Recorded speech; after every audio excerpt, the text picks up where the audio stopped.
Hello my dear friend, welcome to education point online. So friend, कैसे हैं आप लोग? आई होप बहुत अच्छे होंगे।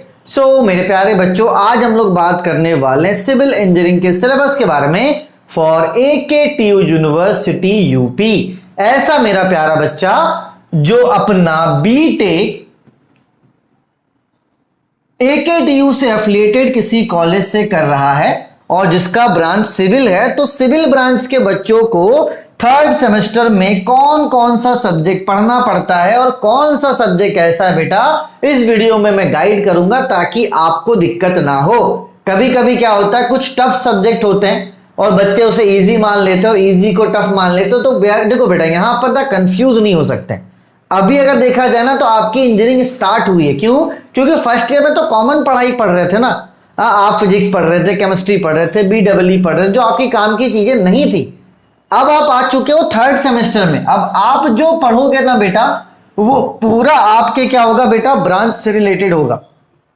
तो अगर अच्छे से देखा जाए तो अब जाके आपकी जो इंजीनियरिंग है ना बेटा, वो स्टार्ट हो रहा है। और एक बात आप समझना, जो बच्चा थर्ड सेमेस्टर में मेहनत करता है ना, उसे 4, 5, 6 में बहुत आसानी होता है।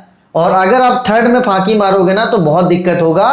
तो एक बात समझना, थर्ड सेमेस्टर बहुत इंपॉर्टेंट होता है। अगर कोई बैट्समैन खेलने आया है और उसे स्टार्टिंग अच्छा मिलेगा, तभी तो वो ज्यादा रन मार पाएगा ना।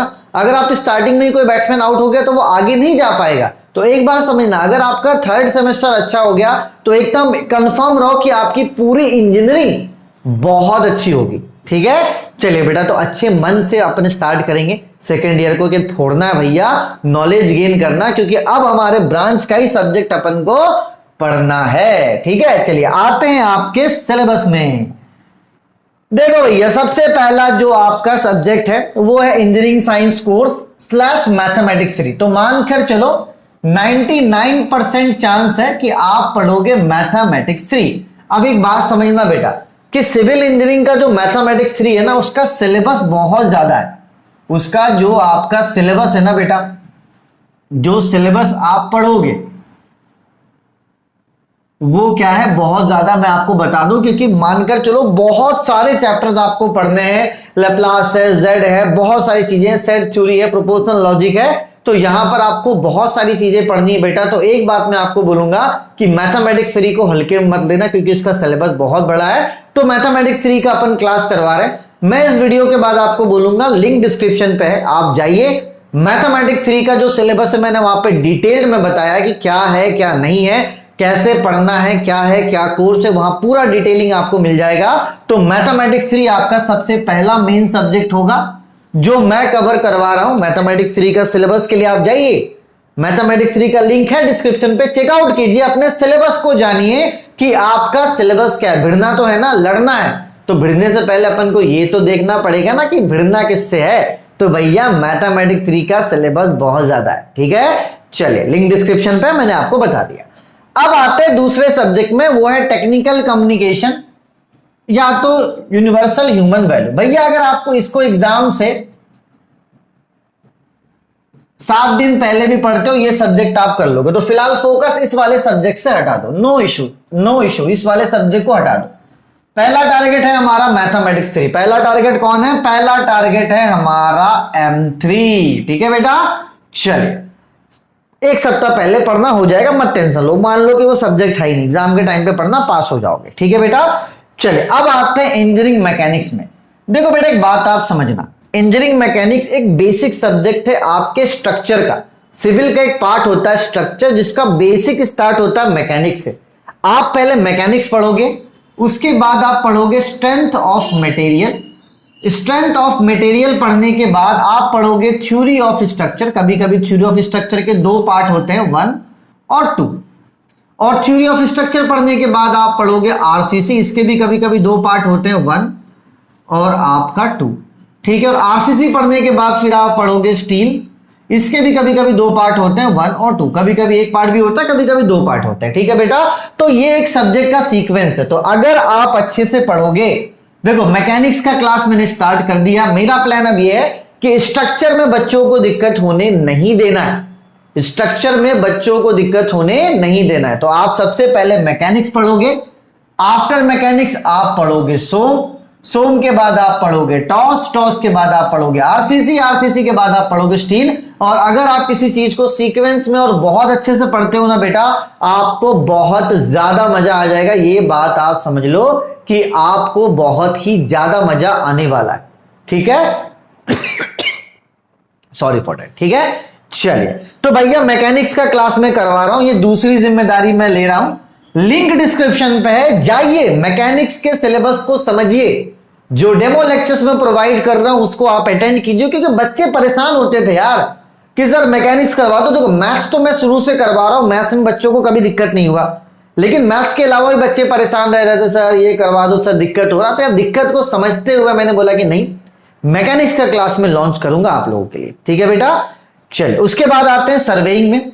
अब देखो ये जो सब्जेक्ट है इसको आप सेल्फ स्टडी करोगे तो आपका काम बन जाएगा, इसमें कोई दिक्कत वाली बात नहीं। अपने सिलेबस को आप डाउनलोड कर लेना, यूट्यूब में आप सर्च करना सर्वेइंग के बारे में, है ना। सर्वेइंग में बेसिकली अपन पढ़ते हैं कि अगर आप जहां पे कोई काम करना चाहते हो, कोई कंस्ट्रक्शन करना चाहते हो, सबसे पहले उसका सर्वे होता है। आप देखते हो कि वो लैंड कैसा है, उसमें क्या चीज की जरूरत है, क्या बन सकता है, नहीं बन सकता है। तो बेसिकली कंस्ट्रक्शन से पहले जो फेज आता है ना, वो सर्वेइंग का होता है। और सर्वेइंग बहुत इंपॉर्टेंट होता है बेटा, क्योंकि क्या बनना है नहीं बनना ये पहले आपको सोचना पड़ेगा, बनने के बाद आप नहीं सोच सकते। तो वो सारी चीजें आपको फील्ड से रिलेटेड सर्वेइंग में पढ़ना, इजी सब्जेक्ट है, आप इसे खुद से भी कर लोगे, ठीक है बेटा। चलिए, अब आते हैं फ्लूइड मैकेनिक्स में। यार देखो फ्लूइड मैकेनिक्स एक कंसेप्चुअल सब्जेक्ट है ना। और ये मानकर चलो बेटा कि फ्लूइड मैकेनिक्स को लेकर मैं अभी थोड़ा सा कंफ्यूज हूं, मतलब इतना मानकर चलो कि 90% चांस है फ्लूइड मैकेनिक्स का कोर्स आने में। तो अगर आप लिंक, मतलब जो आपका कमेंट है, आप उसमें फ्लूइड मैकेनिक्स कमेंट करो अपने नाम के साथ। अगर कमेंट अच्छा खासा होगा, मुझे ऐसा लगेगा कि नहीं बच्चों को जरूरत है फ्लूइड मैकेनिक्स की, तो मैं फ्लूइड मैकेनिक्स का कोर्स भी लॉन्च करूंगा। क्योंकि अब भैया फुल फ्लैश में काम करना है, पीछे मुड़कर नहीं देखना। तो अगर आप रिस्पॉन्स अच्छा देते हैं, आप अपना नाम फ्लूइड मैकेनिक्स कमेंट करो कि सर फ्लूइड मैकेनिक्स हमें पढ़ना है। अगर जरूरत होगी भैया तो ये जो तीसरा सब्जेक्ट है ना, ये भी मैं कवर करवा दूंगा। तो देखो पूरा समझो कि आपकी भागदौड़ अब मैं अपने हाथ में लेने वाला हूं। अब डिपेंड करता है कि रिस्पॉन्स आप कैसा देते हो। मुझे नहीं चाहिए कि आप मेरे चैनल को सब्सक्राइब करो, लाइक करो, शेयर करो, मुझे कुछ नहीं चाहिए। 10 बच्चा भी पढ़ता है, बस मुझे पढ़ाना है, मुझे उस चीज की भूख नहीं है। सब्सक्राइब कीजिए, लाइक, कुछ नहीं भैया। मैं यहां हूं आपके प्रॉब्लम को सुनने के लिए, आपके प्रॉब्लम को सॉल्व करने के लिए, ठीक है। तो अगर आपका फ्लूइड मैकेनिक्स में प्रॉब्लम है, आप चाहते हो कि मैं इसे पढ़ाऊं, आप कमेंट करो, कमेंट करोगे मैं रिस्पॉन्स दूंगा, और मुझे लगेगा कि नहीं भैया तो मैं पढ़ाऊंगा भी, ठीक है।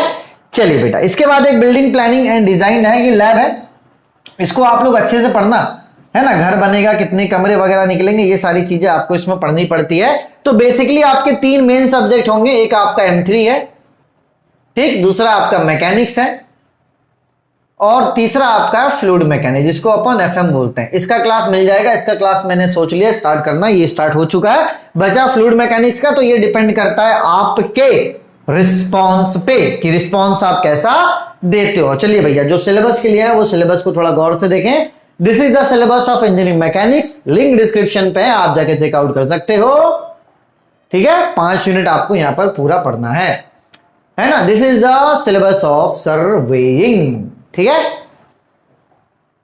And this is the syllabus of fluid mechanics, ठीक है। 2 सब्जेक्ट का कोर्स 799 में मिल जाएगा। पहला है मैकेनिक्स, दूसरा है आपका मैथमेटिक्स 3। और अगर रिस्पॉन्स अच्छा रहा ना बेटा, तो एक तीसरा सब्जेक्ट भी आपको दिखेगा, फ्लूइड मैकेनिक्स। मतलब भैया सिविल वाले बच्चों को अब तकलीफ होने जा रहा है, नहीं मतलब तकलीफ खत्म कर रहे हैं भाई साहब आपकी, है ना। चलिए, सब जगह अपने और अपनों का खूब ख्याल रखिए, अच्छे मन से अपनी इंजीनियरिंग के स्टार्ट कीजिए बेटा, एक अच्छा सिविल इंजीनियर बनिए, ठीक है। तब तक के लिए take care, bye bye, Tata.